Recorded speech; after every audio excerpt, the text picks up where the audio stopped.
ఎప్పుడైతే దేవుడు సంఘ కాపరిని వాడుకొని ఒక ప్రసంగం చేసినప్పుడు, ఒక కొన్ని మాటలు ఇచ్చినప్పుడు దానికి లోబడి ముందుకు వెళ్ళేవారు టేమ్డ్ బీస్ట్. ఓకే, అంటే టేమ్డ్ అంటే కంట్రోల్లోకి తీసుకోబడినటువంటి బీస్ట్ అనమాట, జీవులు. అర్థమవుతుందా?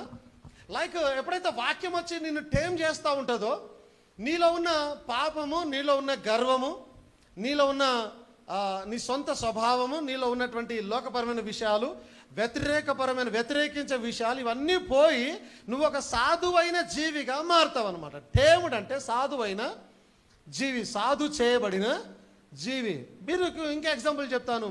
మన ఊర్లలో ఇండ్లలో ఉండే బర్రెలు వేరు, అడవి బర్రెలు వేరు. ఇండ్లలో ఉండే ఈ బర్రెలు టేమ్డ్ బర్రెలు, అవి సాధువుగా చేయబడిన బర్రెలు.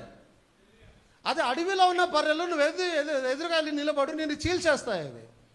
ఎందుకు? They are not tamed. ఇప్పుడు మంచి ఎగ్జాంపుల్ దొరికింది. ఇండ్ల మధ్యలో ఉన్న బర్రె కానీ ఏదైనా సరే టేమ్డ్, సాధువుగా ఉంటుంది. అదే అడవిలో జీవిస్తున్నది చాలా క్రూరంగా, చాలా క్రూరంగా, ఉక్రోషంగా ఉంటుంది అది. అర్థమవుతుందా? కానీ రెండు బర్రెలే, రెండు బఫెలోసే. అవునా? అవునా కాదా? ఇప్పుడు ఇందాక మనం చదివిన ఆ 13th చాప్టర్ 11th వర్స్లో గొర్రెపిల్లను బీస్ట్ అని ఎందుకంటూ ఉన్నారు? గొర్రెపిల్ల బీస్ట్ ఎట్ అవుతుంది? గొర్రెపిల్ల బీస్ట్ కాదే, క్రూరమైంది కాదు. ఎందుకు అవుతున్నది అంటే, ఈ గొర్రెపిల్ల ఇందాక నేను అడవి ఊర్లో ఉండేదని చెప్పాను, ఆ రకముగా అనమాట. అంటే గొర్రెపిల్లనే కానీ చంపేయగలిగే క్రూరత్వం కలిగినది.